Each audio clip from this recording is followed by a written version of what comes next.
안녕하십니까, 송천욱입니다. 이 시간 여러분의 저녁 파트너인 김종석 앵커의 휴가로 이번 주는 제가 대신 진행합니다. 윤석열 대통령은 오늘 취임 이후 처음 맞는 제77주년 광복절 경축사를 통해 자유를 33번 언급했습니다. 밖에 있는 북한과 일본에는 손을 내밀었죠. 그러나 안에 있는 여권은 여전히 어수선하고 뒤숭숭한 상황입니다. 이준석 대표의 기자회견과 장외 여론전으로 내분 사태가 더 커지는 모양새입니다. 이 소식 준비했습니다. 멀리 가지 마십시오. 1분 뒤에 바로 돌아옵니다.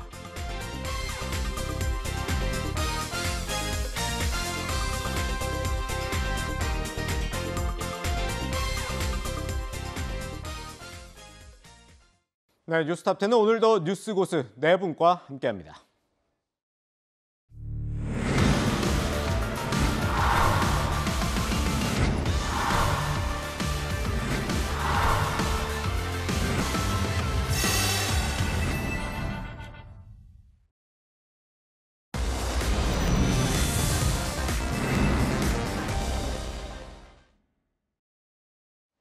네, 오늘 뉴스톱10 여기서부터입니다. 연휴 동안 화제였던 사건, 사고 세 가지 주제를 한꺼번에 만나보겠습니다. 9, 8, 10입니다. 네, 어제 오전 이 강남 한복판에서 폭행 사건이 발생했습니다. 그래서 저희 키워드 승려들 이렇게 준비를 했는데 이 승려와 1인 시위를 준비하던 남성을 폭행한 건데 바로 영상부터 보겠습니다.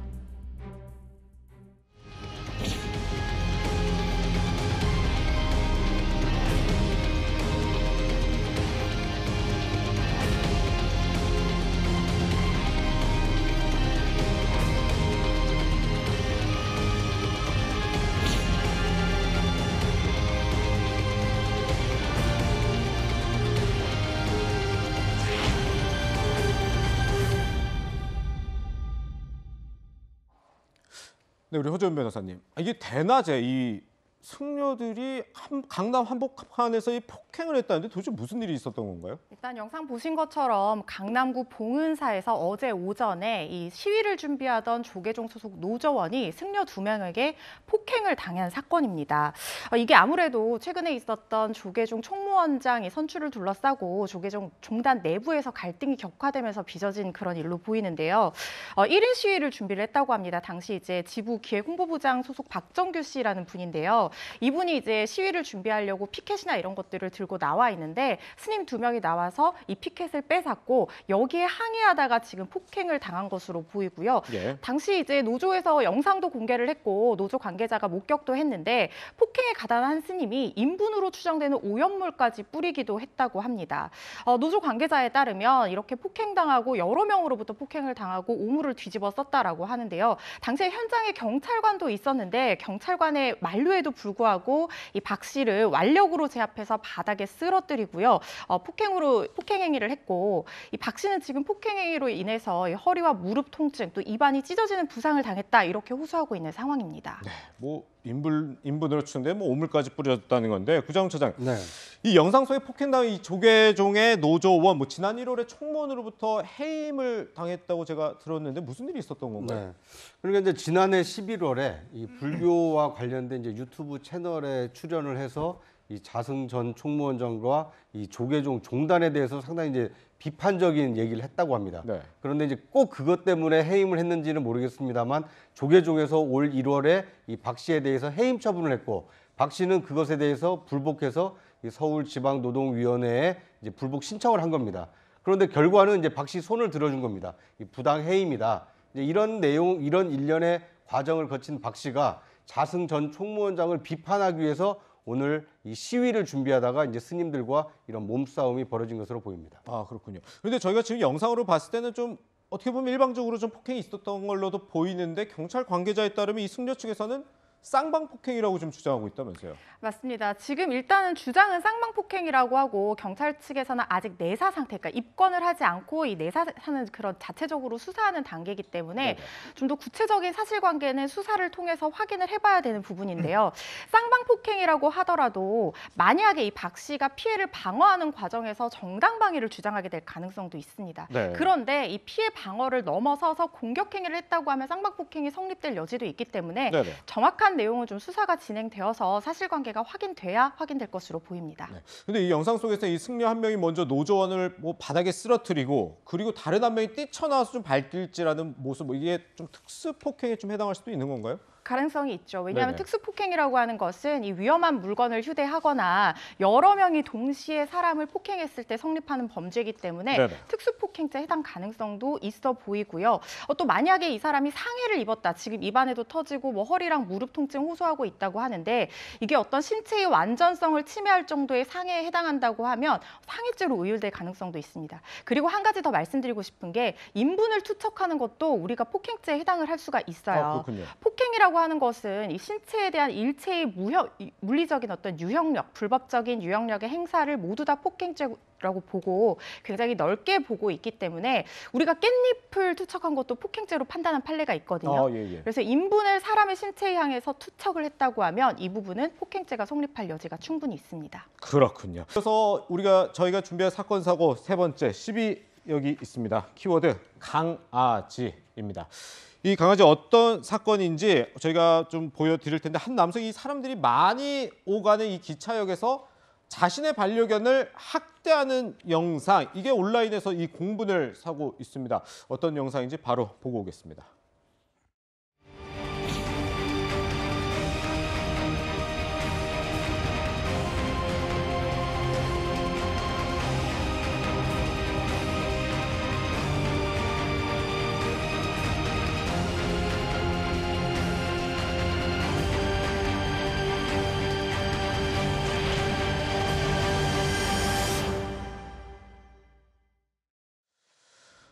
네, 어떻게 보면 너무 좀 잔혹한 영상이라서 저희가 딱 화면 중간에 딱 멈추게 한 건데, 허준 변호사님, 이게 한 남성이 지금 역에서 자신의 반려견을 뭐 입간판에다가 뭐 던졌다, 뭐 이렇게 봐야 되는 거예요? 뭡니까 이게? 지금 굉장히 충격적인 사건이에요. 지금 그러니까요. 영상 나가는 동안 우리 패널분들도 하면서 탄식을 내뱉을 정도로 예. 굉장히 이제 끔찍한 동물학대 범죄가 발생을 한 건데요. 이게 평택역에서 벌어진 일입니다. 이 남성이 자기 가방 안에 이 포메라니안 강아지 굉장히 작습니다. 3-4kg 정도 되는 강아지거든요. 네네. 이 강아지를 넣고 저렇게 역내 구조물 안내판에 마구 바닥에 집어 던지고 그러네요. 강아지가 놀래서 저렇게 가방 안에 뛰쳐나오면 다시 넣고 패대기 치고 이런 상황이 벌어진 거예요. 네네. 그래서 영무원이 가서 그러지 말라 이렇게 제지를 했더니 내 강아지한테 내가 그러는데 도대체 무슨 상관이냐, 간섭하지 마라 이렇게 얘기를 했다고 하고요. 예. 철도 경찰이 가서 이렇게 다시 제지를 했을 때는 강아지를 목줄에 들고 이렇게 수초간 들어올린 상태로 강아지가 이렇게 대롱대롱 경중에 매달려 있었던 거예요. 이런 범죄를 저지른 상황인데 지금 경찰이 평택역에 설치된 CCTV를 토대로 이 가해자의 신원을 지금 특정한 상황이고요. 네. 조만간 불러서 조사한다는 방침으로 알려지고 있습니다. 네, 뭐 여러 학대 행위가 이 영상으로도 지금 확인이 되고 있는 건데, 근데 이 해당 반려견이 좀 이렇게 격리가 됐었는데 지금은 또 다시 저 학대를 한 주인에게 돌아가 있다고 하는데 이거는 무슨 사정인가요? 그러니까 이제 수원시에서 별도 절차 없이 다시 이제 견주에게 일단 한번 격리를 했다가 네네. 돌려줬다고 하는데 아, 사실 예. 우리 법상 강아지라는 것은 법률상 위치가 재물이에요. 그래서 소유권이 주인한테 있거든요. 네. 그래서 이 격리 조치를 하려면 계속해서 상습적으로 학대를 해야 된다는 어떤 상습성에 대한 입증할 수 있는 근거가 있어야 되는데 사실 이 한 번의 행위를 가지고는 입증할 수 있는 증거가 좀 마땅치가 않은 것이 사실입니다. 네. 이게 동물학대 범죄 처벌 수위가 뭐 법이 개정돼서 3년 이하의 징역 3천만 원 이하의 벌금 이렇게 최대 규정이 되어 있지만 실무적으로 이렇게 실형이 선고되는 경우 굉장히 적습니다. 그 이유가 첫 번째 이유는 증거를 확보하기가 어려워요. 동물들 말을 못 하잖아요. 그럼요. 그래서 증거를 이렇게 확보하기가 어렵기 때문에 격리 조치나 처벌하기도 어렵고 양형 기준이 또 마련이 되어 있지 않습니다. 예. 그래서 이게 재판할 때마다 뭐 수사할 때마다 각자 재량권에 맡겨져 있는 상황이기 때문에 처벌이 좀 강화됐다고 하지만 실무적으로 엄정한 처벌이 내려지기는 좀 어려운 실정입니다. 네, 아직도 이렇게 법적으로 좀 미흡한 부분이 있는데 동물 학대, 최근에 이런 논란이 된 영상도 있었는데 한번 영상 보고 오겠습니다.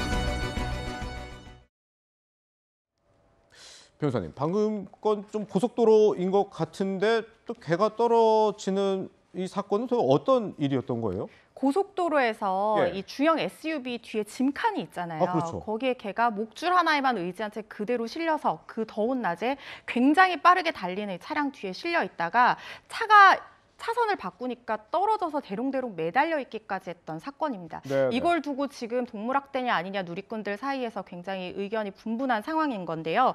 사실 날씨가 굉장히 덥고 이 징칸이 굉장히 넓은데 강아지들은 네발 동물이기 때문에 균형을 잡기가 힘들 수 있잖아요. 뭘 잡지를 못하잖아요. 예, 예. 그래서 이 차가 고속으로 달리다 보니까 왔다 갔다 하다 굉장히 위태로웠대요. 그리고 네. 강아지가 차에 혹시라도 떨어지기라도 하면 강아지도 사고가 날 수 있지만 다른 차들도 사고를 당할 위험성이 충분했던 그런 위험한 사건이었습니다. 네. 그래서 이 경적을 울려서 뒷차가 그래서 이 매달려 있다 강아지가 이렇게 얘기를 해줘서 다시 진칸으로 옮겨 실었다고는 하는데 저것도 일종의 동물학대가 아니냐. 그리고 이 더운 날씨에 강아지를 저렇게 해서 2차 사고까지 유발 위험을 야기하는 것이 타당한 것이냐 이렇게 논란이 분분한 상황입니다. 그렇군요. 구정차장. 그런데 네. 이게 보니까 뭐 고의일 수도 있고 뭐 실수일 수도 있는데 이게 짐칸에 반려견을 놨다. 이것 때문에 상당히 논란이 되고 있는 것 같더라고요. 송창욱의 그런 반려견 혹시 키우시나요? 저는 안 키우고 있습니다. 아, 예. 예. 반려견이나 반려묘를 키우는 분들은 네. 이 개 또는 고양이라고 얘기하지 않습니다. 그러니까 우리 애기라고 얘기하거든요. 가족으로 생각합니다. 그렇습니다. 그러니까 예. 말만 못할 뿐이지 이 표정이나 몸짓으로 그 희로애락을 다 표현할 수 있는 가족 같은 존재다. 이렇게 해서 상당히 소중하게 여기기 때문에 만약에 차에 태울 때도 뭐 조수석은 좀 위험할 수 있으니까 이 뒷좌석에 태우고 안전벨트를 매는 것이 일반적이거든요. 그런데 이번 그 영상의 경우에는 짐칸에 실어놨다. 저것은 반려견이라고 인정하기보다는 무슨 짐짝 취급한 거 아니냐. 저런 것 자체가 상당히 그 이 반려견의 주인의 좀 잘못된 행태 아니냐. 이렇게 상당히 좀 비판의 네. 대상이 되고 있는 것 같습니다. 그렇군요. 네, 저희 이렇게 사건, 사고 소식 세 가지 이렇게 발빠르게 저희가 한번 알아봤는데요. 이어서 7위 소식으로 넘어가 보도록 하겠습니다. 비 관련 소식입니다.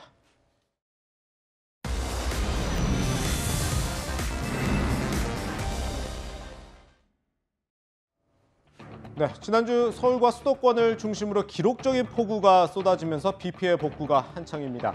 그런데 오늘 밤 중부지방에 집중폭우가 예고돼 추가 피해가 우려되는 상황입니다. 지금 8월 초인데 이미 1년치 강수량이 거의 다 내렸다죠. 밤부터 중부와 남부지방에 많은 비가 예보되어 있습니다.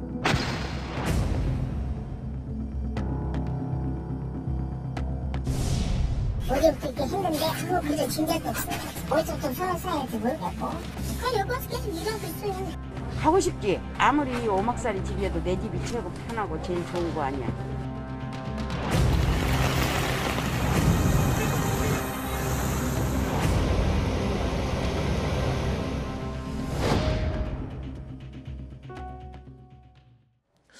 네, 보시는 것처럼 지금 지난주에 정말 많은 비가 전국에 내렸고요. 지금 또 이번 주도 비가 올 거다 이런 예보 때문에 걱정하시는 분들 많을 것 같은데 허준 변호사님, 지금 일단 오늘 밤에도 적지 않은 비가 내릴 거라고 지금 예보가 된 것 같더라고요. 네, 지금 비 피해 너무 심각하고 지난 주말에도 충청 남부지방 중심으로 뭐 시간당 110mm가 넘는 폭우가 쏟아져서 네네. 뭐 시설하우스들 지금 거의 뭐 충남 지역에는 200여 헥타르 정도가 침수 피해를 입었다 이런 소식들이 들어오고 있는 상황이고 네. 또 우리 8일 정도에 이 수도권 지역에서도 강한 호우가 내렸잖아요. 예. 지반이 이렇게 약해져 있는 상황에서 오늘 늦은 오후부터 이 비가 다시 내리기 시작한다고 합니다. 네. 중부지방 중심으로 비가 내린다고 하고요. 내일 16일쯤 되면 정체전선이 다시 남하하게 되면서 이 전국 대부분 지역에 강한 비가 내릴 것이라는 그런 예보가 들어와 있는 상황입니다. 예. 그런데 물론 지난 기록 그쪽인 호우 때보다는 이 강수량이 좀 줄어들기는 하겠지만 네네. 비가 내리는 형태가 그동안 봤던 거랑 굉장히 좀 달랐어요. 마치 그러게요. 동남아의 스콜처럼 짧은 시간 안에 국지적으로 폭우가 쏟아졌거든요. 이런 형태는 그대로 지금 유지될 것으로 보여서 지반이 약해진 상황에서 또 한 번 비가 내리게 되면 피해가 더 커질 것으로 예상되는 상황이기 때문에 적극적인 어떤 피해 예방 조치가 필요해 보이고요. 네. 그리고 이 국지적으로 이 일부 지역에는 시간당 50mm 이상의 강수량도 지금 예보가 되어 있으니까 충분한 주의를 기울이셔야겠습니다. 그렇군요. 그런데 이번에 사실 이 폭우 모습을 보면서 많이 봤던 장면 중 하나가 차가 완전히 물에 잠긴 모습일 텐데, 그래서 이 봄사에 이 침수된 차량에 대한 이 접수가 이 10,000대가 넘었다고 합니다. 이 침수 차량이 사실 뭐 한두 달 정비 거치면 다시 뭐 중고차 시장에 매물로 나올 수도 있어 참 주의가 필요할 것 같은데, 이현종 위원님, 네. 이건 좀 어떻게 감별할 수 있을까요? 저도 최근에 이제 중고차를 팔다 보니까 예. 딜러분이 오셔서 이제 꼼꼼하게 점검하는데 어. 제가 자세히 보니까 이 이제 안전벨트를 이렇게 한번 내려보더라고요. 네네. 그러니까 이 색깔이 이제 변화가 있는지. 예. 침수된 차 같은 경우는 이게 안전벨트가 어떤 면에서 보면 안쪽하고 바깥하고 변화가 있거든요. 근데 그거는 사실은 웬만한 이 같은 경우 다 교체를 하기 때문에 다 드러나고, 또 하나는 이제 유리창을 이렇게 내려보고 그 예. 안에다가 이제 후레쉬를 비춰보면 안쪽에 이제 이 흙탕물이 있는지 없는지 예. 뭐 이런 것들 여부를 보고, 또 전자부품의 어떤 그 연도하고 실제 차 연도하고 맞는지, 왜냐하면 이게 교체할 수가 있거든요. 예. 이제 그런 부분을 살펴본다든지, 또 차 안에 이제 곰팡이 냄새가 난다든지, 예. 또 뭐 매트에 밑에 있는다든지 이런 것도 다 보는데, 보니 그 딜러 하시는 분 보니까 이 고무 파킹을 다 뜯어보더라고요. 그러니까 예. 안쪽에 혹시나 흙 같은 게 없는지 네. 다 살펴보는 거거든요. 그러니까 근데 지금 현재 한 10,000대 정도인데, 특히 이번에 강남 지역에 침수가 심해서 고급 차들이 굉장히 많습니다. 그렇겠죠. 이게 지금 서울대공원 주차장에 전부 다 지금 주차돼 있거든요. 예. 근데 그거를 지금 원래는 원칙적으로는 물이 들어가면 차를 운전하면 안 됩니다. 네. 녹이 슬고 나중에 위험하기 때문에. 근데 이거를 이제 수리를 해서 판매하는 경우가 많고, 네네. 지금 제가 말씀드린 거는 웬만한 정비사들은 다 알아요. 예. 그러니까 이거를 다 교체를 할 수가 있습니다. 그러니까 좀 더 믿으려면 정말 정비사분을 동행을 해서 그 차를 꼼꼼하게 점검하고 어떤 중고차를 구입하는 뭐 그런 방법을 권해드리겠습니다. 그렇군요. 그리고 뭐 비가 상당히 많이 올 경우에 이렇게 도로 웅덩이에 물이 고여 있는 모습 많이 볼 텐데, 아까 구자웅차장께서 저한테 여쭤봤으니까 제가 네. 다시 여쭤볼게요. 자동차 지나가면서 물 튄 경험 있으시죠? 그렇습니다. 이제 저는 뭐 대중교통을 주로 이용하는데 예, 버스 예. 중앙 차선에 서 있을 때가 가장 위험합니다. 그렇죠. 왜냐하면 양쪽에서 물이 튀길 수 있기 때문에. 예. 그래서 그럴 때는 한쪽은 이제 유리벽으로 막혀 있는 곳에 서 있으면 한쪽만 경계를 하면 되니까 이 물 웅덩이 물이 튀기는 것을 좀 피할 수 있습니다. 이 피하는 방법을 가르쳐 주셨는데, 근데 뭐 가다 보면 또 못 피하는 그 환경에 있을 수도 있어요, 우리 변호사님.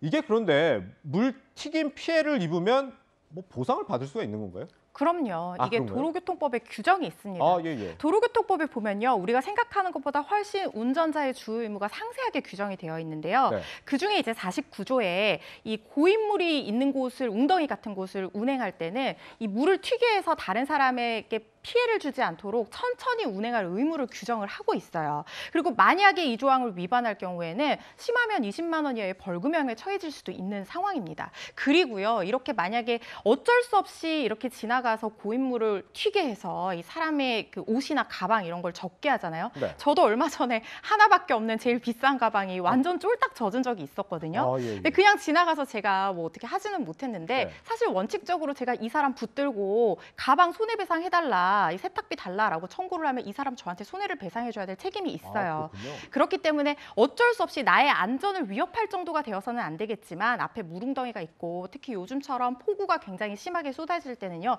주의해서 운전을 하셔야겠습니다. 네, 아주 뭐 중요한 정보 알려주셨는데, 이런 지금 폭우 피해가 이어지다 보니까 현장에 휴가를 반납하고 이 도움의 손길도 이어지고 있다고 합니다. 허재 변호사님. 그런데 뭐 아주 유명 인사들이 봉사하는 모습이 굉장히 또 눈길을 끌었다 하더라고요. 네, 제가 좋아하는 배우인데요. 이 그런가요? 조한선 씨 정말 외모만 멋진 게 아니라 예, 마음도 너무 멋진 분 같아요. 예. 지금 바로 나오는 사진인데, 조한선 씨가 운중동의 한 건물 지하에서 본인이 거주를 한다고 합니다. 저기서 지금 수해 복구 작업, 지하 주차장 다 침수됐잖아요. 저렇게 모자까지 푹 눌러쓰고 허리 한 번 안 펴고 하루 종일 진흙 걷어내고 뭐 바리케이트 설치하고 이런 복구 작업에 적극적으로 동참했다는 것이 이제 국민의힘 이기 경기도 의원이 사진을 올렸어요. 네. 그래서 이제 알려지게 됐고요.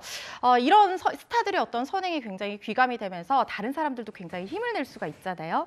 그리고 또 한 분 있습니다. 서울대에 입학해서 화제를 모았던 이 정은표 씨의 아들 정지훈 씨가요, 서울대 학교 수해 피해 복구에 굉장히 열심히 또 동참을 했다는 소식이 들어와 있는데, 그렇군요. 사실 이번에 관악구에 폭우 왔을 때 서울대 집안 다 무너진 것도 사진으로 나왔었잖아요. 근데 이 정지웅 씨가 이 학교 학생이면서 이렇게 또 집안을 복구하고 또 건물을 또 복구하는데 힘을 보태면서 이제 같이 하자 이렇게 동참을 호소하기도 하고 정말 귀감이 되고 있는 그런 상황입니다. 네, 알겠습니다.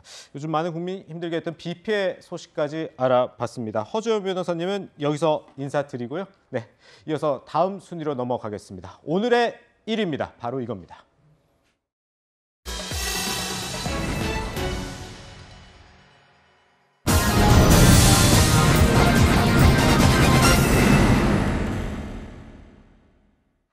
네, 77주년 광복절을 맞아 윤석열 대통령은 김건희 여사와 함께 용산 대통령실 잔디마당에서 거행된 광복절 경축식에 참석했습니다.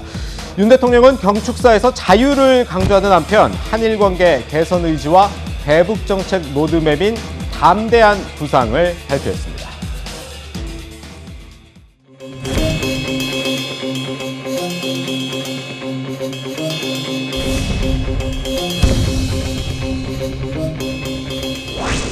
제77주년 광복절입니다. 자유를 찾기 위해 시작된 독립운동은 진정한 자유의 기초가 되는 경제적 토대와 제도적 민주주의의 구축으로 이어졌고 광복절인 오늘 우리는 독립운동의 세계사적 의미를 다시 새겨야 합니다. 자유를 찾고 자유를 지키고 자유를 확대하고 자유에 대한 새로운 위협과 싸우며 세계 평화와 번영을 이루어 나가는 것입니다.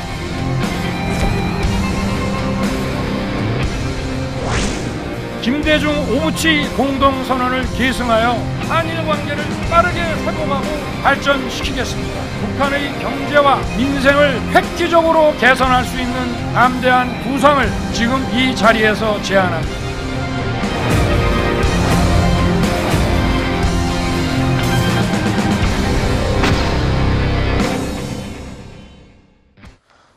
네, 윤석열 대통령 오늘 광복절 경축사에서 자유를 33번이나 언급을 했습니다. 취임사에서도 강조를 했던 게 자유인데요. 이 구정처장 이렇게 네. 자유를 강조한 이유가 뭘까요? 네. 저는 33번이라고 하니까 네. 이 3.1 독립운동 선언을 함께했던 33인이 떠오르던데요. 아, 또 의원이 그렇네요. 네.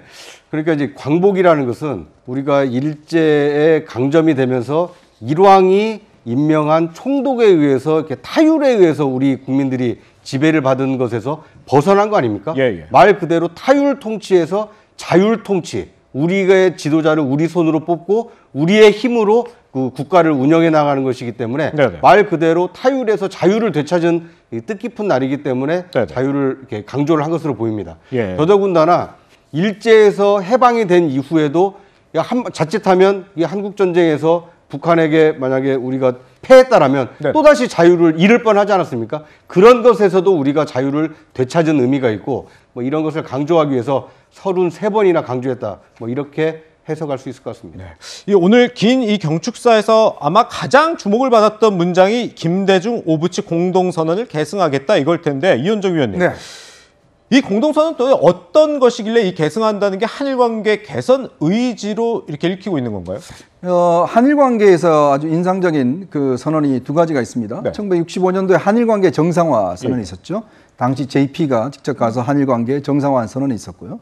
1998년도에 김대중 대통령과 오부치 수상 간에 김대중 오부치 선언이 있었습니다. 네. 당시 일본은 우리 식민지에 대해서 통렬한 반성을 한다라는 이제 반성이 있었고 이에 지향해서 21세기 한일 관계의 어떤 미래지향적 관계를 김대중 오부치 선언에 담아내고 있습니다. 네. 다 기억하시겠지만 당시에 김대중 오부치 선언으로 인해서 일본 문화가 개방이 됐습니다. 아, 그렇군요. 그리고 이제 그러면서 일본에 처음에는 뭐 반대가 굉장히 심했거든요. 근데도 개방하고 나니까 오히려 한류가 더 일어났잖아요. 네. 그러면서 한일 관계가 이제 좀 더 발전을 했는데 문제는 이게 이후에 오면서 아베 전 총리가 이제 들어서고 일본의 극우파가 이제 성장하게 되고 또 한일 위안부 협정이 어떤 면에서 보면 박근혜 대통령 시절에 협정했는데 그게 이제 문재인 대통령을 넘어오면서 이 사실상의 협약 파기를 했고 네네. 그다음에 이제 최근에 대법원에서 강제징용과 관련된 배상 판결을 함으로 인해서 네네. 실제로 관계가 굉장히 악화가 됐지 않습니까? 네. 사실 뭐 한일 정상회담이 거의 이루어지지 않는 이런 상황까지 오게 됐죠. 문재인 대통령 시절에 정말 최악으로 악화가 됐는데 당시에 소부장이라는 또 소부장 우리 그 일본에서 우리 소재 사업에 대해서 네네. 수입 중단을 선언했지 않습니까? 그렇죠. 그러던 것이 결국 이제 윤 대통령이 들어서서 결국 이 한일 관계는 김대중 오부지선은 바로 그 관계로 넘어가야 된다. 즉 미래지향적 관계로 모든 것들을 좀 전환시키자라는 측면에서 이제 이야기를 한 것 같고 아마 조만간 한일 정상회담이 있을 가능성도 충분히 있다고 보여집니다. 네. 그런데 최진봉 교수님, 사실 뭐 이 한일 관계를 풀어가려면 이분들의 마음도 잘 헤아려야 할 텐데 그래서 저 윤 대통령의 경축사 아쉽다고 하는 사람들이 이 피해자에 대한 언급이 너무 없지 않았냐 이런 얘기도 하더라고요. 그렇죠. 이제 광복절이 갖고 있는 의미에 대해서 한마디라도 좀 말씀을 하셨어야 되는데 뭐 자유 말씀하시고 이런 부분들은 물론 우리가 이제 억압에서부터 벗어나서 자유를 얻었죠. 그것도 중요하지만 실제적으로 위안부 할머님들이나 아니면 강제징용 피해자들이 지금 존재하고 있지 않습니까? 그렇죠. 그분들은 배상도 제대로 못 받고 있고 사법적으로는 승소 판결을 받았지만 어떤 조치도 못 받고 있어요. 그분들에 대한 안타까운 마음이라든지 일본의 만행에 대해서 한 줄이라도 얘기하고 그리고 관계 개선을 얘기해야 되거든요. 그런 부분들이 좀 없었다고 이용수 할머님 같은 경우에 오늘 뭐 역사와 위안부 문제에 대한 말씀 한마디도 없으셔서 안타깝다. 일본 비유 맞추는 게 더 중요한가 이런 비판을 하셨는데 아쉬운 부분이 있어요. 그래서 윤 대통령이 그런 부분들을 말씀하셨으면 좋을 뻔했는데 오늘 빠져 있어서 좀 아쉬움이 있었습니다. 네. 이 한일 관계에 대한 메시지뿐만 아니라 이 대북 메시지, 이른바 담대한 구상에 대한 구체적 내용을 오늘 윤 대통령이 밝혔습니다. 김민정 교수님, 사실 뭐 비핵화를 하면 경제적으로 지원해준다는 얘기는 뭐 그동안에도 많았던 것 같은데 좀 다른 특징이라는 게 있을까요? 네, 뭐 지금 아주 담대한 구상의 내용이 무엇이냐 이것에 대해서 좀 구체적으로 말씀을 하셨다 이렇게 얘기 드릴 수가 있고요. 그래서 대규모 식량 공급에서부터 시작해서 발전과 송배전, 인프라 지원, 국제 교육을 위한 항만, 공항의 현대화 뭐 등등 해서 이 구체적인 내용들을 나열했는데요. 사실 어떻게 보면 우리가 이명박 정부 때도 소위 비핵 3천이라고 해서 북한이 비핵화에 나선다라고 하면 개방해서 뭐 돕겠다라고 하는 얘기를 한 바가 있습니다. 그동안에 진보 정권과 보수 정권에서 각각이 다 다른 방향으로 북한에 제안들을 해왔고요. 역대 보수 정권에서는 비핵화가 먼저 이루어지면 지원을 하겠다라는 얘기를 해왔고 진보 정권에서는 교류를 하다 보면 비핵화까지 가지 않겠느냐 이런 접근을 해왔는데요. 지금까지 본다라고 하면 두 가지 접근이 다 실패했다 이렇게 얘기할 수 있을 것입니다. 결국 중요한 것은 뭐냐? 북한이 어떻게 하느냐가 중요한 것이다 이렇게 얘기할 수 있을 겁니다. 아무리 우리가 교류를 활성화한다라고 해도 북한이 그것을 이용만 한다라고 하면 비핵화로 갈 수가 없는 것이고요. 또 우리가 아무리 화려한 청사진을 내보내도 북한이 비핵화에 나서지 않는다라고 하면 소용이 없는 것이다 이렇게 얘기할 수 있을 것이고요. 결국 북한 정권이 또 나아가서는 북한의 주민들이 어떤 결정을 하느냐 이것이 중요하다 이런 생각을 합니다. 네, 뭐 대통령실 관계자는 뭐 이 담대한 구상은 오늘부터 시작이 됐다 이렇게 얘기를 하는데 결국 북한의 반응이 중요할 텐데 최진봉 교수님, 그런데 이 통일부 업무보고 때 저희가 좀 기억을 되살려 보면 안전 보장 이런 내용이 있었는데 오늘은 이게 빠진 것 같더라고요. 네, 그건 빠져 있어요. 그러니까 사실 지원 문제만 얘기를 하고 실제로 북한의 안전 보장을 하겠다는 내용은 빠져 있어서 이 부분이 이제 어떻게 북한에 영향을 미칠까를 좀 면밀하게 봐야 되는데 뭐 기본적으로 사실은 이제 이런 지원 자체가 안전 보장과 연결돼 있다고 저는 생각해요. 안전 보장에는 말을 하지 않았다 하더라도 뭐 대규모 식량 공급 프로그램이라든지 발전, 송배전, 인프라 지원하는 것도 사실은 우리가 협력하는 것은 안전 보장이 어느 정도 보장될 때 가능해지는 거니까요. 다만 이제 그 북한이 이 전제 조건이 이거거든요. 북한이 비핵화를 한다는 전제 조건.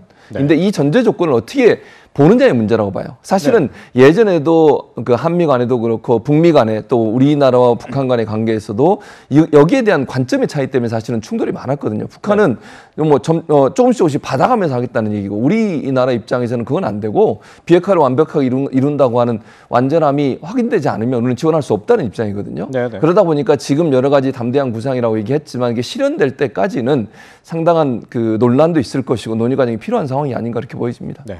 이현정 위원님, 당연히 이 북한 비핵화 과정에서 우리가 뭐 주도적으로 해야겠지만 미국과도 다 협의가 됐다 이렇게 봐야겠죠? 핵심은 이제 대북 제재 해제일 겁니다. 그건 우리가 할 수가 없는 문제이기 때문에 유엔 안보리 제재를 이제 어떻게 하느냐, 북한의 최대 관심사도 결국 제재를 어떻게 해제하느냐의 문제일 텐데요. 문제는 이제 우리가 그동안 여러 차례 실험을 했지만 결국 실패를 했지 않습니까?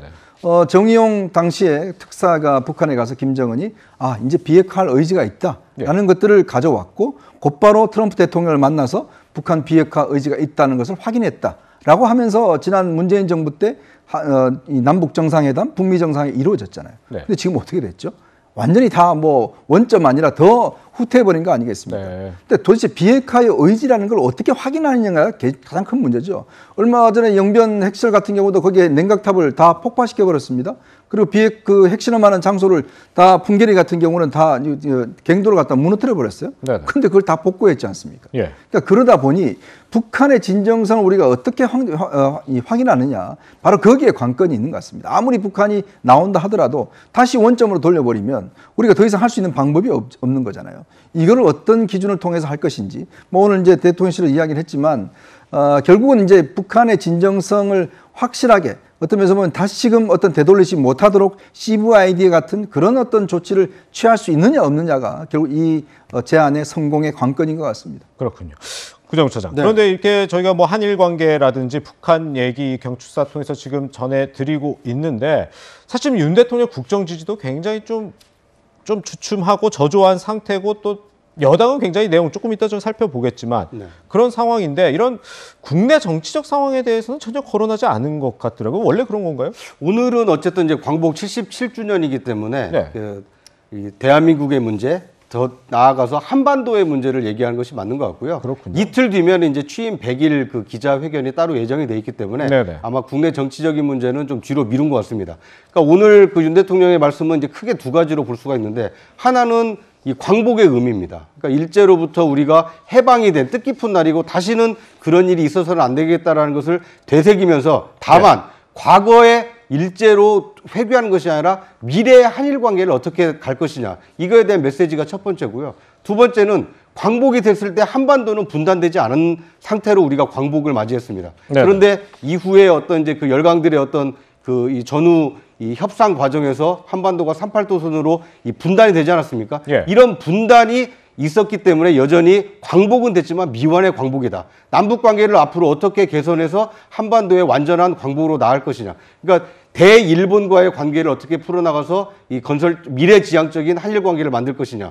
그리고 북한과의 어떻게 남북 대화를 이어서 미완의 광복을 완전한 광복으로 만들 것이냐. 여기에 오늘의 이제 윤 대통령의 메시지는 담겨 있는 것으로 보이고요. 이틀 뒤에 이 취임 100일 기념 기자회견에서 국내 정치적인 문제에 대한 어떤 소상한 이 설명이 있지 않을까 이렇게 예상을 해봅니다. 그렇군요. 네, 이런 가운데 윤석열 대통령은 어제 서울 현충원, 국립서울현충원 현충관에서 열린 애국선열 17위의 합동 봉송식에도 참여했습니다.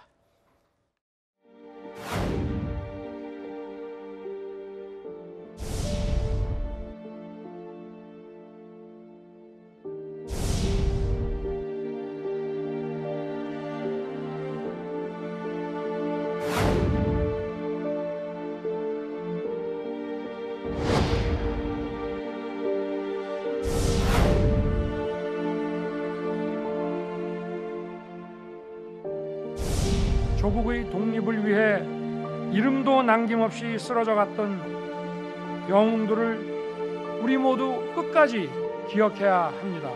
무명의 희생과 헌신도 국가의 이름으로 끝까지 챙기고 기억할 것입니다.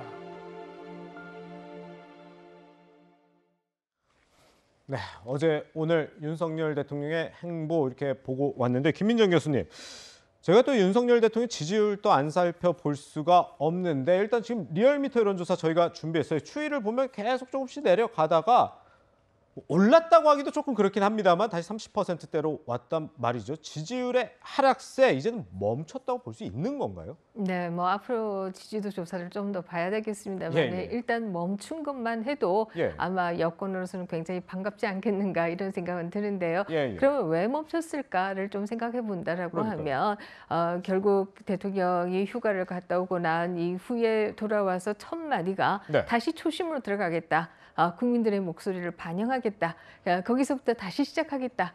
이런 얘기를 했는데요. 아마 이것에 대해서 일부 평가가 있는 것이 아니냐 이런 생각을 하게 되고요. 뿐만 아니라 특히 교육부 장관이 사실상 뭐 사퇴를 하고 이것도 뭐 민심에 대한 책임을 진 것이다 이렇게 볼 수 있을 것이고요. 또 뭐 비서실이 어느 정도 교체가 이루어질지를 알 수가 없습니다만은 일부 쇄신이 있을 것이다. 이런 얘기들도 나오고 있는 것도 또 한 번 평가를 다시 해보겠다라고 하는 그런 사인이 아닌가 싶습니다. 네. 최 교수님, 그런데 지금 뭐 우리 김민정 교수님이 인적쇄신 얘기를 하셨기 때문에 조금 이어가 보면, 근데 지금 분위기를 보면 인적쇄신을 뭐 대대적으로 대통령실을 하기보다는 기능에 대한 보강 정도를 하는 분위기거든요. 그러니까요. 오늘 얘기가 나온 거는 사실은 이제 정무수석이나 아니면 홍보수석 정도 또는 뭐 크게는 비서실장까지 교체가 될 수도 있다는 얘기가 나왔는데 최근에 가닥을 잡는 걸 보면 교체는 없고, 그러니까 뭐 실무 라인의 비서관급이나 행정관 정도는 교체하고 인사를 보강하는 쪽으로 가겠다 이런 방향을 잡은 것 같아요. 그래서 이제 이름이 나오는 분이 김은혜 전 의원인데 이분 이제 그 대변인도 했었고 경기도지사 출마도 했었지 않습니까? 아마 이제 윤석열 대통령의 마음을 잘 전달할 수 있는 인물로 인정을 한 것 같아요. 그래서 아마 이분을 홍보특보로 보강하는 쪽으로 아마 방향을 잡은 것 같은데 한 가지 좀 이제 우려가 있는 건 이런 건 있어요. 저는 홍보수석과 홍보특보가 두 분이 존재하는 거잖아요. 어떻게 조율을 하냐의 문제인 거죠. 그래서 이 부분이 저는 개인적으로 이제 개인적인 생각인데 홍보수석을 교체하는 게 낫지 않겠? 차라리 그냥 김은혜 전 의원으로 교체하는 게 낫지 않을까 하는 생각은 드는데 어쨌든 지금 현재 분위기로 보면 홍보수석도 그대로 있고 홍보특보로 아마 임명을 할 것 같은데 업무 조정을 어떻게 할 거냐 이런 부분들이 좀 과제로 남지 않을까 이런 생각이 듭니다. 이현정 의원님, 방금 우리 최 교수님 말씀하신 것처럼 김은혜 전 의원이 뭐 홍보수석 또는 홍보특보로 지금 이름이 거론되고 있는데 정치권 오래 취재하셨잖아요. 김은혜 전 의원이 구원투수가 될 수 있을까요? 참 인사가 쉽지가 않습니다. 왜냐하면 사실 지금 있는 김대기 실장이나 지금 홍보수석 최영범 수석 같은 경우는 본인이 원해서 들어오는 경우가 아니에요. 몇 차례 걸쳐서 설득하고 또 이렇게 해서 겨우 모신 거거든요. 근데 지금 3개월 때 대통령 지지율이 하니까 나가라. 이렇게 이야기하기는 윤 대통령의 스타일로 봐서는 이게 굉장히 힘들죠.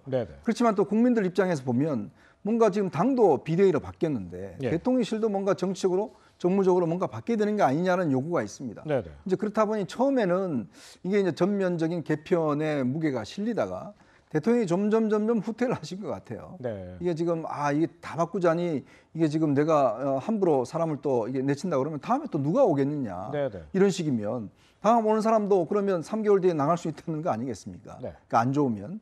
그러니까 그렇다 보니까 점점 어떤 의미가 축소가 돼서 지금은 이제 특보 이야기까지 나오고 있는데 저는 이거는 옥상옥이라고 봅니다. 이거는 저는 효율적인 개편이 아니라고 봐요. 그렇군요. 권한은요. 결국 누가 한 사람이 행사를 해야 됩니다.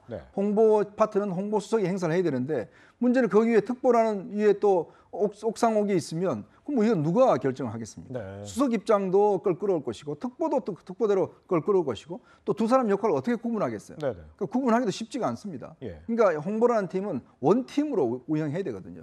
여기에 뭐 유능한 사람 많이 둬봤자 아무 소용없습니다. 결국 누가 주도권을 잡고 대통령이 여기에 힘을 실어주느냐가 제일 중요한 문제거든요. 저는 그래서 그런 측면에 본다면 아예 예를 들어서 김은혜 수석을 임명을 해서 실권을 주든지 그렇게 해야지 이거를 무슨 편법으로 특보를 형성해서 한다? 오히려 제가 볼 때는 이거는 더 개악일 수가 있다. 그렇기 때문에 국민의 눈높이에 봐서 정말 대통령실도 국민들에서 뭔가 개편하는 또 쇄신하는 모습을 저는 보여줘야 국민들이 만족하지 않겠는가. 항상 국민들의 원하는 것보다는 더 높이. 그래야지만 국민들이 만족하실 것 같습니다. 이현정 의원님 얘기만 들어보면 국민들이 만족하려면 좀 인적쇄신을 더 크게 해야 될 것 같은데 김민정 교수님 지금 그러면 대통령실은 도대체 인적 개편 필요 없다고 느끼는 걸까요? 아니면 하고 싶어도 못하는 걸까요? 저는 후자가 아닐까 이런 느낌은 좀 드는데요. 사실 이제 발표가 나야 어느 정도 이루어질지 우리가 알 수 있고 미리 예단하기는 어렵습니다. 그럼에도 불구하고 처음에 나왔던 얘기보다는 조금 후퇴하는 모습이 보인다. 이렇게 지금 이 위원께서 말씀하셨는데요. 그 이유는 아마 그런 걸 겁니다. 사람을 찾기 쉽지 않다. 이런 면도 있을 것이고요. 우리가 정치를 오래 했던 그 대통령들의 경우에는 누가 어떤 역량을 가지고 있고 자기가 오랫동안 함께했기 때문에 팀워크들을 맞춰봤어요. 그러나 윤석열 대통령의 경우에는 팀워크를 맞춰본 사람들이 많지 않습니다. 그러다 보니까 아마 좀 풀이 좁다 이런 생각을 하고 있지 않을까 이런 생각이 들고요. 이 때문에 나오는 얘기 중에 하나가 지금 이제 김은혜 특보가 가는 경우에 있어서 공보와 홍보를 나누겠다 이런 얘기도 지금 나오고 있지 않습니까? 공보와 홍보가 어떻게 다른지 사실 저도 잘 모르겠습니다만 제 느낌상 아마 데일리로 브리핑하는 경우와 조금 장기적으로 홍보 계획을 개혁을 하는 쪽으로 좀 나누겠다 이런 얘기인 것 같다는 느낌은 드는데요. 네. 정확한 의도는 모르겠습니다만은 아마 그런 얘기가 나오는 것도 결국 옥상 옥이고 오히려 사람이 많으면 더 책임 소재를 가리기가 어렵고 이런 문제 때문에 아마 저는 안도 오는 것이 아닌가 이런 생각이 드는데요. 그러나 저는 인사는 감동이 중요하다 이런 생각을 합니다. 국민이 원할 때에는 그게 맞춰서 또 감동이 있는 인사를 해야 한다 이런 생각도 하죠. 네. 저는 그 윤석열 대통령이 지난 대선 과정을 좀 복기를 해보시면 어떨까 하는 생각이 듭니다. 예, 대선 후보가 돼서 매머드 선대위를 처음에 꾸렸거든요. 그렇죠. 공동 뭐 총괄 선대본부장, 선대위원장부터 해가지고 뭐 공동 선대위원장 10명 정도 되고 굉장히 많은 사람이 대선 승리를 위해서 일했지만 책임 소재가 불분명하고 이 그 위아래 어떤 소통이 안 되면서 굉장히 불협화음이 많아지면서 이준석 대표가 당무를해서 손을 떼고 지방으로 가면서 그걸 해체를 했습니다. 네. 그리고 권영세 총괄 선대 본부장 체제로 하면서 단출하게 꾸려서 굉장히 역동적으로 이 대선에 임했던 적이 있거든요. 그렇죠. 대통령실이 물론 뭐 축소해서 과거에 비해서 일할 사람이 적다고는 하지만 여전히 많은 사람이 일하고 있습니다. 지금 문제는 누가 책임을 지고 그 업무를 완수해낼 것이냐. 이거에 대한 이 업무의 완결성의 문제거든요. 근데 이런 것을 좀 정비를 하고 또 그 지금 뭐 그 100일밖에 안 됐기 때문에 김대기 실장이나 이진복 수석이나 최영범 수석이 잘못했다라고 보기는 어렵습니다만 국민 눈높이에는 지금 맞지 않은 어떤 국정 운영이었기 때문에 도의적인 책임을 지고 먼저 자리를 비워주고 새로운 사람이 그 자리를 책임을 맡아서 국정을 일신하는 모습을 보이는 것이 지금 윤석열 대통령의 어떤 떨어진 지지율을 좀 반등시키는 하나의 좋은 계기가 되지 않을까 하는 생각이 듭니다. 그렇군요. 저희가 지금 이렇게 윤 대통령과 이 대통령실 소식 알아봤는데 다음 순위는 이 두 대통령과 대통령실과 맞서고 있는 바로 이 인물 소식입니다.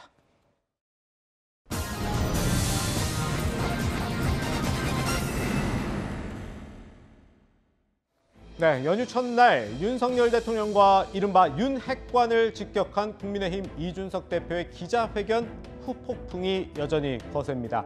이 대표의 기자회견을 두고 국민의힘 당내에선 망언이라는 비판이 이어지자 이 대표 역시 가만히 있지 않고 바로 반격하면서 예고한대로 장외 여론전이 펼쳐지고 있습니다. 먼저 이 대표의 그제 기자회견 모습 보고 오시죠.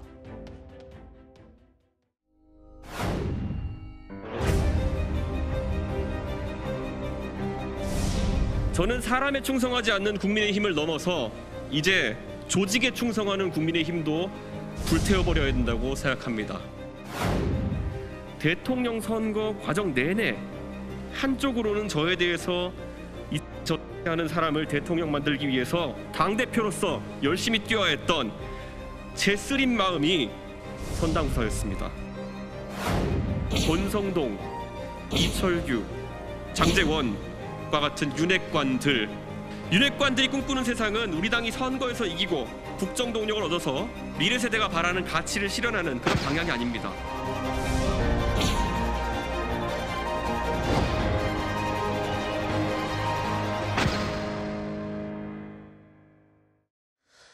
네, 이 62분으로는 부족했던 걸까요? 이준석 대표 오늘 라디오에 출연해서 본격적인 장외 여론전을 시작했습니다. 이어서 보겠습니다.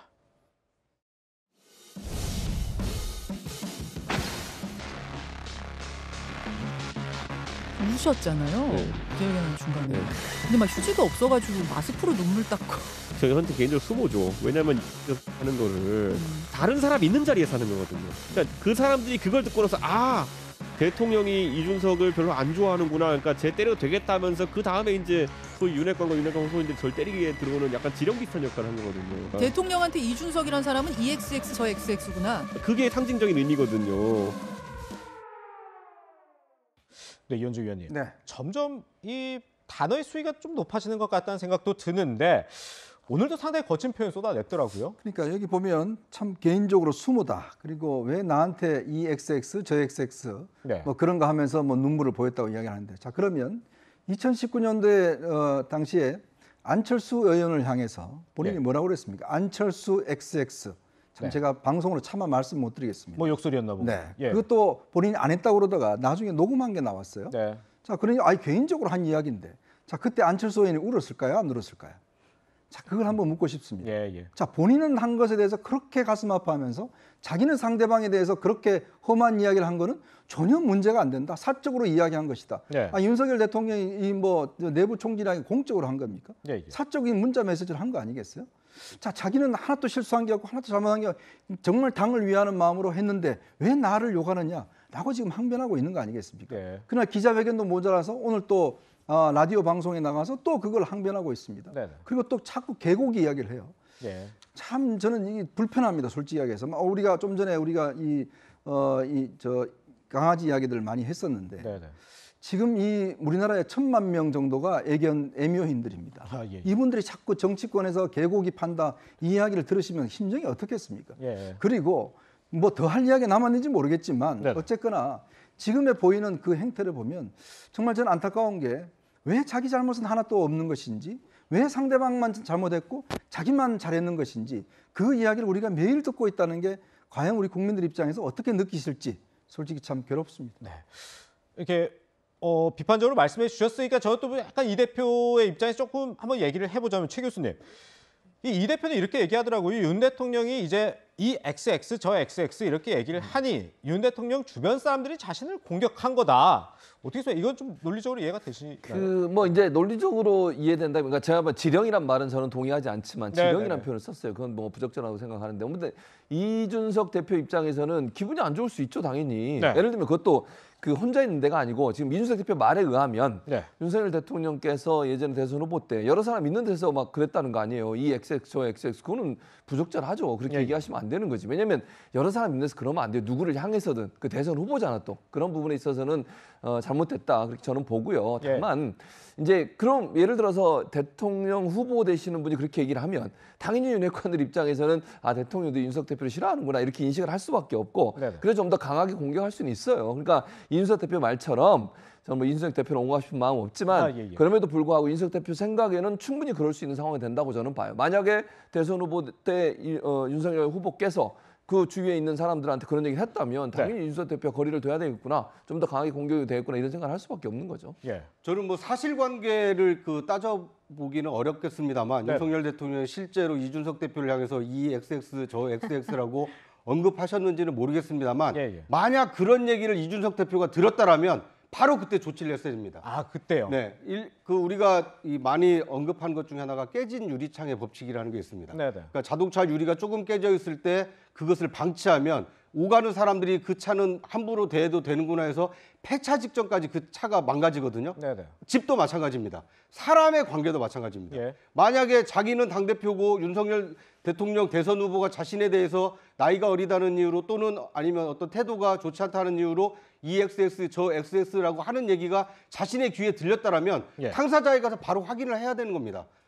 대선 후보님 이렇게 하시면 안 됩니다. 저도 나이는 어리지만 당대표로서 제가 이 당을 지휘를 해야 되기 때문에 저를 좀 존중해 주십시오. 제 개인에 대해서는 못마땅한 것이 있을지 모르겠습니다만 다른 사람들 앞에서만큼이라도 최대한 좀 예우를 해 주십시오. 이렇게 해서 두 사람 사이에 그런 오해를 당시에 풀었다라면 이렇게까지 관계가 악화될 리는 없었겠죠. 그러니까 이준석 대표가 지금에 와서 너무 억울함을 호소하는 것은 너무 뒤늦은 그 변명이고 더 너무나 뒤늦은 후회가 아닌가 하는 생각이 듭니다.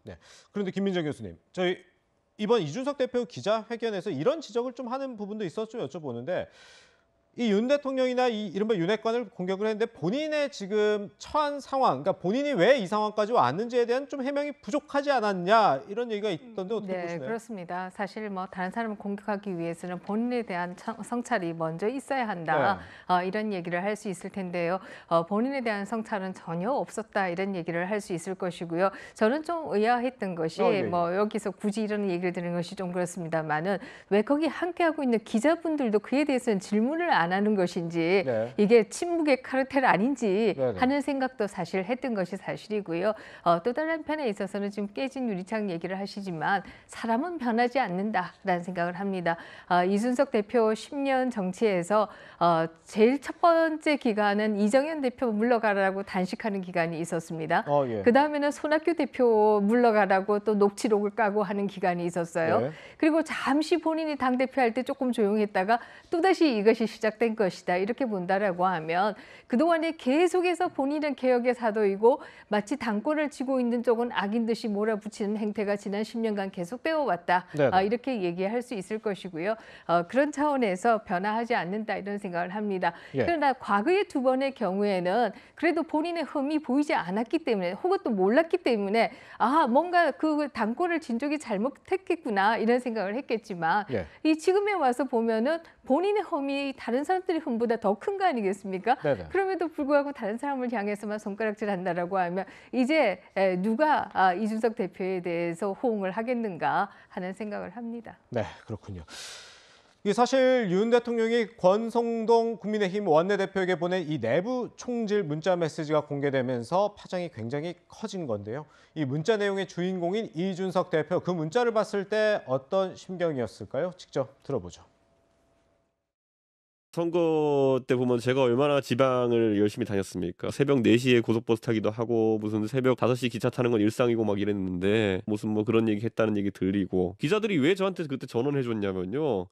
안쓰럽고 걱정해서 저는 했던 것 같아요. 혹시 그렇게 순진하게 선거만 뛰다 나중에 당하는 거 아니냐 이렇게 저한테 얘기했거든요. 설마 나중에 실제로 공개적으로까지 그렇게 하겠느냐라고 하면서 제가 오히려 안심시켰어요. 근데 결국에 터진 거는 체리 따봉이죠 나중에. 뒷담화 할 거면 들키지나 말지. 그래가지고 이제는 돌이킬 수가 없게 됐잖아요.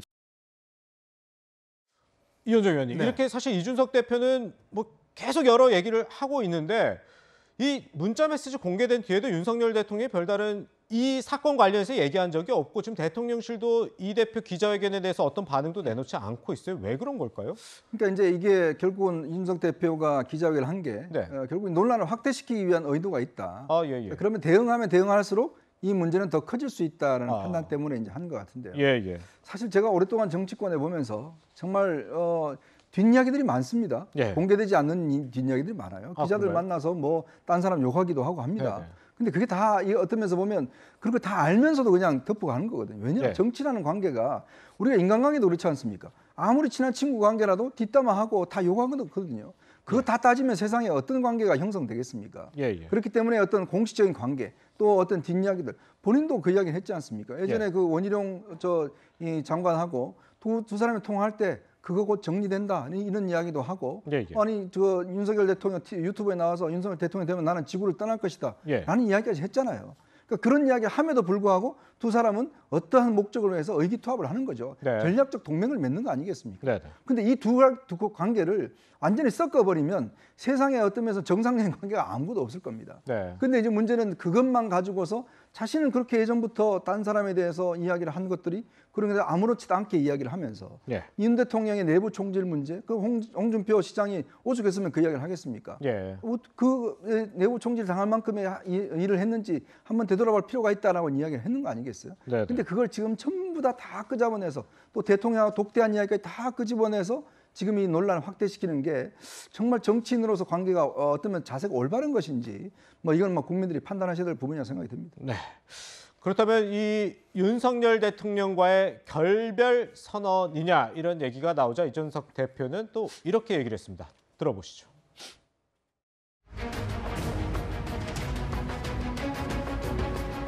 이번 이 기자회견은 윤석열 대통령과의 결별 선언입니까? 결별 선언할 것 같으면은 이렇게 안 하죠. 또 한번 두 분이 만나서 뭔가 대화를 나눠볼 수는 없습니까? 제가 무슨 뭐 대통령을 안 만나 뵌 것도 아니고 뭐 만나는 게 영광이다 이렇게 할 정도로까지 제가 뭐 정치 지도자들을 만나는 거에 이렇게 목매는 것도 아니고 실질적인 얘기를 하기 어려울 거라 봅니다. 지금 상황에서 대통령께서 무슨 말씀하시면은 그에 대해서 해석이 뒤따를 것이고 예를 들어 저에게 뭐 어떤 유감 표명을 이제 한다고 했을 때는 그거는 저도 바라지 않습니다. 대한민국 대통령은 그렇게 하면 안 됩니다. 저는 그런 거 받으려고 지금 하는 것도 아니고요.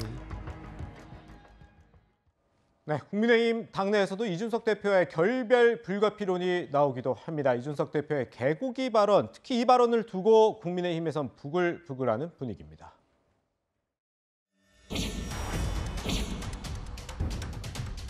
양의 머리를 흔들면서 개고기를 가장 열심히 팔았고 가장 잘 팔았던 사람은 바로 저였습니다. 개고기에 대한 양두구육에 대한 지금 비판들이 많거든요. 당내. 이런 거거든요. 질의응답 들어왔을 때 제가 대통령이 그러면 개고기에 해당하는 것이냐 그랬을 때 아니다. 개고기라고 하는 것은 우리가 선거 과정에서 팔았던 모든 가치와 그리고 어떤 지향점들을 이야기하는 것이다. 이게 전형적인 불경제 프레임이라는 것이 결국에는 대통령을 더 곤란하게 하는 길이라는 거를 모르고 있는 거죠. 김민정 교수님, 지금 네. 들어보면 뭐 사실 이 개고기 발언이 가장 조금 좀 부글부글하는 지점이긴 하던데 뭐 이준석 대표 얘기 들으면 대통령을 지칭한 건 아니다. 지향점에 대한 얘기다 이렇게 얘기는 하고 있거든요. 저는 이준석 대표에게 제가 고기 좀 사줄 테니까 고기 그만 좀 해라라는 얘기를 하고 싶은데요. 비유를요?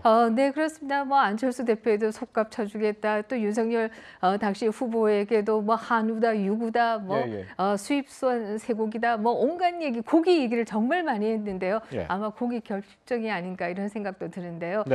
사실 저는 뭐 양머리를 흔들면서 개고기를 팔았다 이것이 정말 솔직하게 본인의 심정을 얘기한 것이 아닐까 이런 생각을 했습니다. 제가 얘기하는 뜻은 양고기는 윤석열 후보이고요. 개고기는 이재명 후보가 아니었을까 이 생각도 합니다. 그 당시에 굉장히 많은 분들이 이분은 선거를 당 대표이면서 선거를 망치려고 하는 것인가 하는 의심들을 굉장히 많이 했어요. 그래서 저는 그 얘기를 할 때 인터뷰를 들으면서 이제야 본인의 솔직한 심정을 말하는구나 이런 생각을 했는데 역시 당내에서 어떻게 대통령을 향해서 개고기라고 하느냐 이 얘기가 나오니까 나는 그렇게 의미한 것이 아니었다. 또 한 번 확인을 해줬어요. 그래서 저의 해석이 맞는 게 아닐까 하는 생각이 들었습니다. 그런데 이준석 대표 같은 경우는 지금 뭐 당내 중진들도 뭐 자제하라 이렇게 얘기를 하고 있지만 이에 대해서도 지금 반박을 하고 있습니다. 이현정 위원님. 지금 사실 법원의 결정을 또 앞두고 있기도 한데 이준석 대표 입장에서는 어떻게 보면 우군을 더 만들어야 되는 시점이 아닐까 싶은데 더 좀 적대적인 모습을 보이는데 이건 어떤 의도로 봐야 될까요? 결국 좀 이준석 대표의 지금 행태 보면 뭐 불살라야 된다고 이야기했지 않습니까? 국민의힘이라는 조직을 불살라야 된다. 근데 불살라야 된다는 조직에 본인이 여전히 남아 있거든요. 당원들도 모집합니다. 지금 계속 뭐 당원 가입 이야기를 하죠. 왜 국민의힘을 불살라야 된다고 이야기하면서 당원을 모집한가요? 저는 결국은 오늘 박지원 전 국정원장이 그런 예측을 하시던데 아마 내년 총선 직전에 되면 신당 창당을 할 것이다라는 이야기를 하는데 저도 비슷한 전망을 하고 있습니다. 결국은 신당 창당에 동력을 하려면 국민의힘을 무너뜨려야 되거든요. 국민의힘을 무너뜨려야 신당 창당으로 어떤 본인의 정책 입지를 가속화시키는 거 아닌가요? 그런 면에서 보면 국민의힘을 최대한 무너뜨리기 위해서 내부에서 계속적으로 나를 제발 좀 제명시켜 주세요. 나를 제발 좀 쫓아내 주세요. 라는 저는 행동을 한다고 봐요. 그러면서 정치적인 우군과 명분을 쌓아서 결정적 순간에 본인이 나오겠죠. 즉 그 상태는 국민의힘과 윤석열 정부는 사실상 이제 어떤 면에서 보면 망하는 쪽으로 가는 거고 거기에 대한 대안 형태로 자 저는 이런 걸 만들겠습니다. 라고 이제 나올 수 있는 그 명분을 만들기 위해서 저는 당대 투쟁을 한다고 봅니다. 지금 많은 이야기들 보면 결국 국민의힘과 윤석열 정부의 성공에 대해서는 전혀 관심이 없어요. 그러니까 결국은 본인의 정치적인 자기 정치를 위해서는 어떻게 하든지 윤석열 정부와 국민의힘을 잘못되게 해야 되는 거고 그 반대급부로 본인의 어떤 정책 위상을 한 신당 창당이 필요하지 않겠는가 저는 그런 정책 전망을 하고 있습니다. 물론 뭐 지금 얘기는 이현정 위원께서 좀 뭐 개인적인 의견을 좀 얘기를 했다. 저희가 그렇게 판단해야 될 것 같고요. 구정 차장 이제 국민의힘 비상대책위원회가 내일 이제 공식적으로 출범을 한다고 하더라고요. 그런데 또 이준석 대표가 지금 가처분 낸 거 그 뭐 이르면 모레 결과가 또 나올 수 있다고 하고요. 뭐 인용이든 기각이든 상당히 후폭풍이 예상되는데요. 글쎄요. 이게 일단 지금 그 국민의힘의 경우에는 이준석 대표에 대해서 중앙윤리위원회에서 6개월 당원권 정지 징계 결정을 한 거 아닙니까? 그렇죠. 그리고 이 권성동 원내대표가 당대표 직무대행을 하다가 이제 그 직무대행을 반납을 하고 상임 전국위원회에서 비대위 체제를 의결하고 전국위원회에서 그걸 추인을 했기 때문에 절차상으로 보면 이 당대표 유고에 따른 어떤 비대위 전환 이거 형식적으로 크게 문제될 것은 없어 보입니다.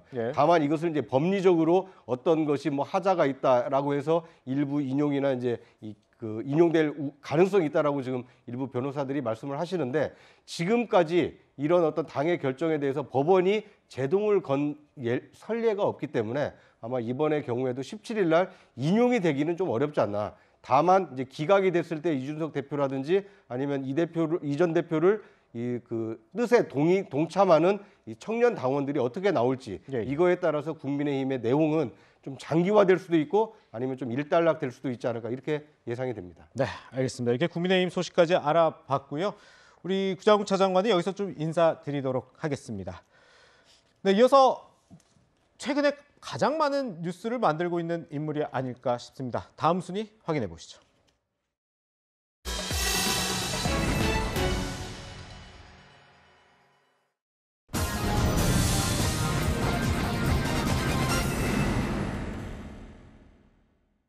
네, 지난 금요일이죠. 정부는 8.15 광복절 특별 사면을 단행했습니다. 이재용 삼성전자 부회장, 신동빈 롯데그룹 회장 등 주요 경제인들이 사면 대상에 이름을 올렸는데요. 먼저 관련 영상 보고 오겠습니다.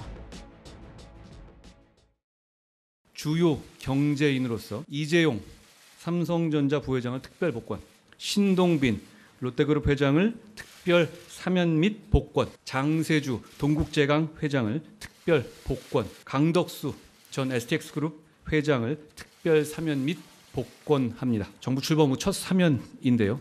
이번 광복절 특별 사면에는 정치인과 공직자들은 사면 대상에 포함하지 않았습니다. 현 시점에서 우리 사회의 가장 시급하고도 중요한 현안은 국민들의 민생 경제라는 점을 깊이 고려한 것입니다.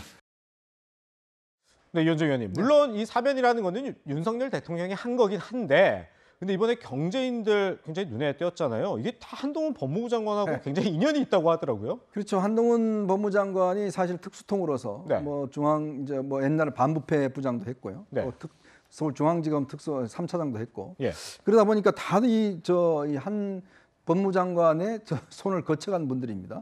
이재용 부회장 같은 경우도 뭐 그렇지만 신동빈 부회장 뭐 2017년도에 결국 그때 박근혜 최순실 국정농단 사건 때 그때 또 했었고 장세주 동국제 회장도 2015년도에 본인이 직접 구속 기소한 부분이에요.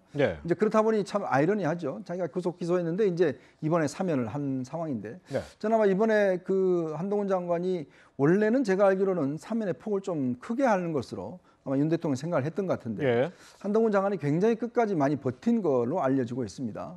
예전에 김대중 대통령 시절에 당시에 김대중 대통령이 김현철 씨를 그러니까 김영삼 전 아들을 사면하자고 몇 차례 사면했었는데 당시에 박산천 법무부 장관이 계세요. 이분이 굉장히 끝까지 반대를 해서 결국 못했거든요. 그러니까 그 비슷한 상황으로 아마 한동훈 장관 같은 경우도 결국은 이 지금 사면에 대해서 본인이 아마 법조인 출신이니까 또 본인이 직접 하다 보니까 정치인에 대해서는 도저히 할 수가 없다. 그래서 결국은 아마 이렇게 정치인 사면은 무산된 것 같습니다. 그렇군요.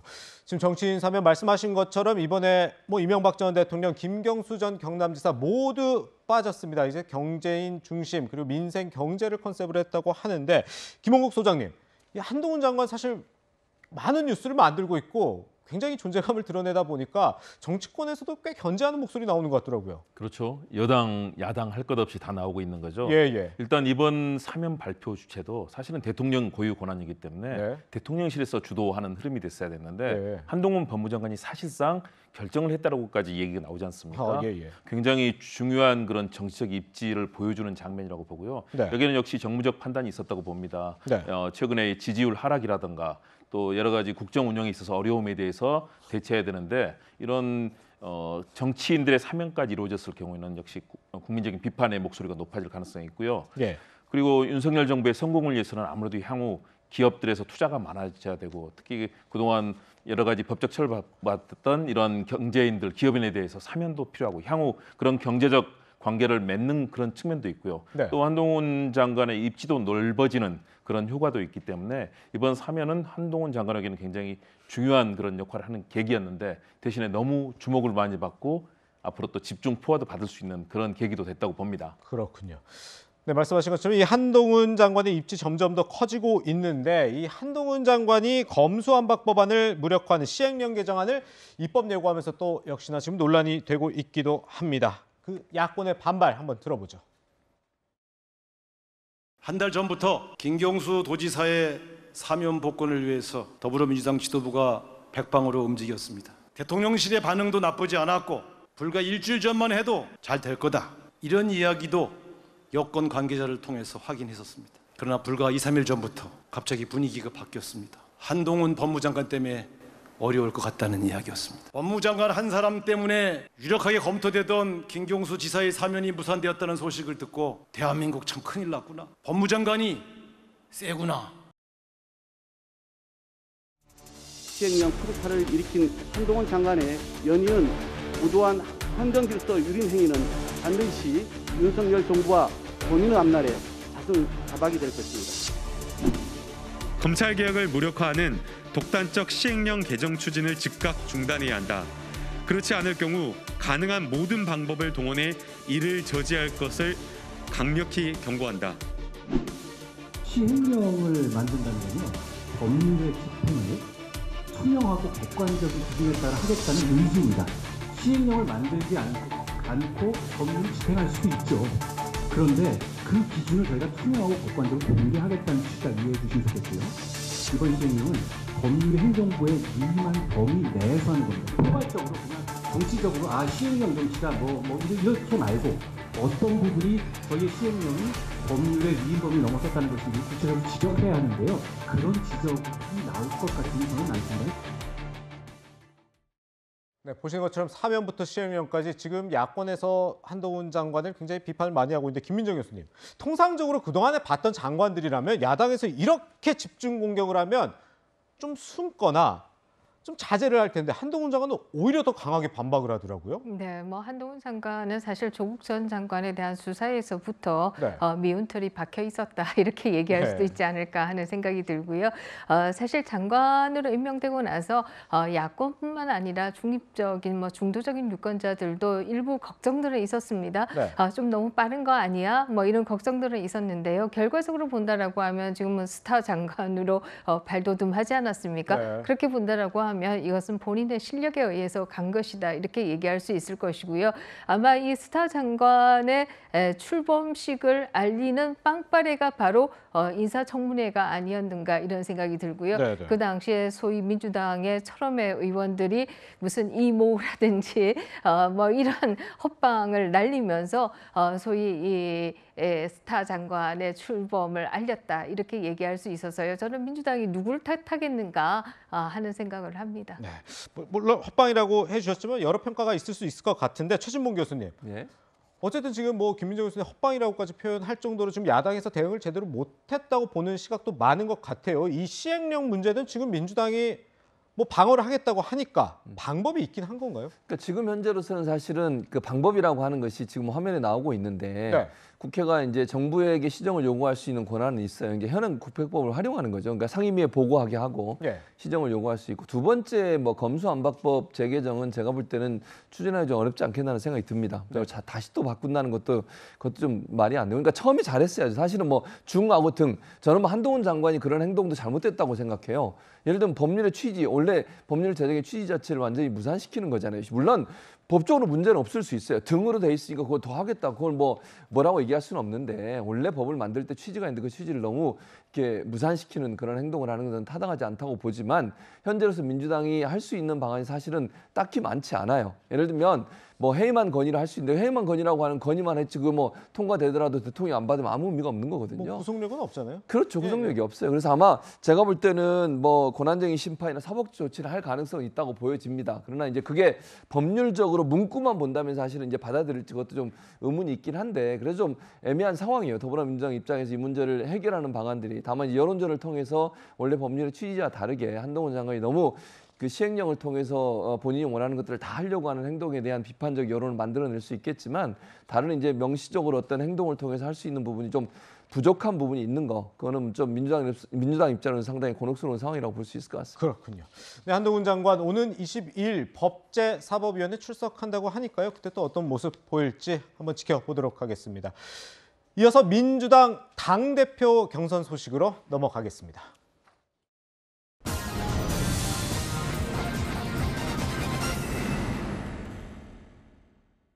네, 민주당 대표 경선에서는 이재명 의원이 70% 넘는 권리당원의 지지를 받으며 2주째 독주를 이어가고 있습니다. 전체적으로 이재명 후보의 독주, 대세론이 이어지고 있는 상황인데 이런 가운데 강훈식 의원이 중도 사퇴를 선언했습니다. 국민의 사랑을 받는 진정한 국민의 정당으로 그리고 국민의 꿈을 실현하는 강력한 민주당이 되게 할 역할과 책임을 부탁드렸습니다. 기회를 주십시오, 여러분.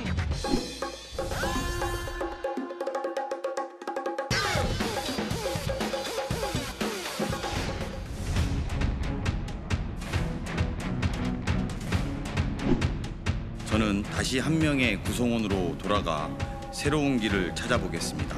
당대표로서의 도전은 여기서 멈추지만 우리 민주당은 더 넓고 더 강한 정당으로 통합정당으로 만들기 위한 고민과 발걸음은 더 바삐, 더 치열하게 해나가야 됩니다. 남은 두 분 중 누가 당대표가 되더라도 가장 낮은 곳에서 헌신적으로 돕겠습니다.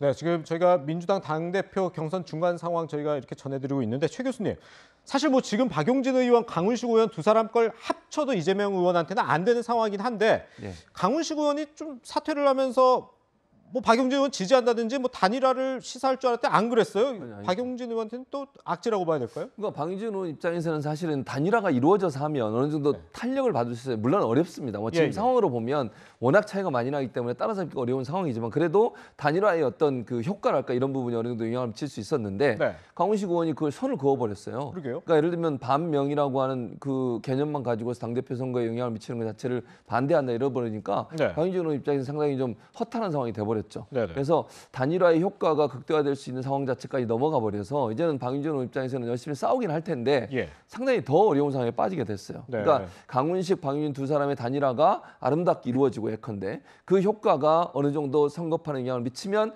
해볼 만은 했는데 뭐 어려움이 있습니다만 지금 상황에서는 그것마저도 물 건너가서 박용진 의원 입장에서는 좀 더 어려운 상황에 빠지지 않았나. 그래서 결과가 크게 바뀔 수 있는 상황은 아닌 게 아니겠나 이런 생각은 듭니다. 김홍수 소장님, 근데 이제 이번 주말에 호남 결과가 나오잖아요. 이 호남을 기점으로 뭐 분위기가 바뀔 것이다라고 얘기하는 사람들도 있어요. 어떻게 보시나요? 이재명 의원 계속 독주 체제에 이어진다고 봐야 될까요? 아니면 분위기 변화가 있을까요? 저는 어대명에서 확대명 갔는데요. 거의 완대명으로 가고 있다. 완전한 대표로 가고 있다고 봅니다. 왜냐하면 국민 여론조사에 대해서 박용진 의원이 뭔가 계기를 만들 거라고 그랬는데 도리어 거의 80%더 벌어졌지 않습니까? 호남은 또 그동안에 민주당의 모든 선거 흐름을 봤을 때는 호남에서는 그런 민주당의 입지를 확실하게 세우는 쪽으로 가거든요. 박용진 의원이 원래 이제 호남 출신이다 이런 얘기도 하지만 그런 지역적 기반이 분명히 없거든요. 이재명 의원 같은 경우는 그동안 호남에서도 전폭적인 지지를 보여줬고요. 저는 그래서 가고 있는데 도리어 이것이 앞으로 또 다른 시험과 실현의 시작이다. 당대표가 거의 확실시되는 과정에서 많은 분들이 이제 당대표로서 뭐 독재하는 것 아니냐, 독주하는 것 아니냐 이런 얘기 하지 않습니까? 이제는 대한정당으로서 수권 정당이 돼야 되는 그런 역할들, 정책을 내놓고 의원들과도 화합해야 되고 또 많은 그런 여러 가지 실현에 대해서 특히 여권에서 사정 정국을 사실상 기획하고 있는 흐름들이 나오지 않습니까? 그렇다면 거기에 대해서 어떻게 의원들과 또 당과 협력해서 그 시스템을 만들어갈 것인가? 앞으로 많은 시연과 시험의 과제들이 이제 시작됐다. 당대표의 길은 거의 확실해졌지만 그러나 내부적으로는 고민을 많이 하고 있을 겁니다. 그렇군요. 이건 뭐 최 교수님이나 김 수장님 뭐 비슷한 지금 흐름을 얘기를 해주고 있으니 뭐 민주당 분위기 그렇게 좀 볼 수 있을 것 같은데 어쨌든 이 이재명 의원과 2파전 양자 대결을 치르게 된 박용진 의원 오늘도 이재명 의원을 이렇게 직격했습니다. 우리 민주당이 무슨 BTS입니까? 왜 자꾸 방탄 출마, 방탄 당대표 이런 말들이 나옵니까? 한 명을 살리려고 한 명을 위해서 당원을 바꾸고 강령을 바꾸면 당의 가치와 체계가 달라지면 그것이야말로 우리 민주당이 단 한 번도 겪어보지 못한 사당화 노선 아니겠습니까? 네, 이현정 의원님. 이 방탄 얘기를 이 박용진 의원은 계속 하고 있더라고요. 이게 뭐 이재명 의원의 뭐 사법 리스크 좀 키워보겠다는 거겠는데 어떻게 보세요? 좀 효과가 있을까요? 어떻게 보십니까? 글쎄요. 뭐 지금 추세로 보면 큰 효과는 없을 것 같아요. 우리 의원님도 그래요. 그렇지만 정치적으로 보자면 저는 이번 경선이 어떤 식으로 이제 뭐 예상대로 끝이 난다 그러면 저는 정치적으로 최대 수혜자는 바로 박용진 의원이라고 생각이 듭니다. 아, 그런가요? 왜냐하면 사실 지금 친명과 친문의 어떤 이번 대결 자체가 그렇게 격렬하지 않아서 친문들 같은 경우는 거의 이번에 침묵하고 있거든요. 그리고 또 이번에 권리당원 투표를 보면 투표율이 많이 낮습니다. 어쨌든 간에 이재명 의원이 대표가 되더라도 사법 리스크는 피할 수가 없을 거예요. 자, 그렇다면 이제 이재명 이제 이 의원에 반대하는 어떤 세력이 형성될 거 아니겠습니까? 그렇다면 저는 97그룹인 박용진 의원의 어떤 정치적 향로가 충분히 넓어질 수 있다. 그런 면에서 보면 이제 이번 계기를 통해서 확고하게 어떤 차세대 주자로서의 자신의 입지를 굳혔기 때문에 그러면서 보자면 박용진 의원은 절대 손해나는 게 아니죠. 지지만 진 게 아니다. 저는 그렇게 봅니다. 그렇군요. 지금 역시나 최고위원 선거도 같이 하고 있는데 이재명 의원과 가까운 지금 의원들이 많이 선전하고 있다는데 결과 어떤지 한번 지켜보도록 하겠습니다. 네, 뉴스톱10 저희가 준비한 소식은 여기까지입니다. 뉴스A가 곧바로 이어집니다. 많은 시청 바랍니다. 여러분 고맙습니다.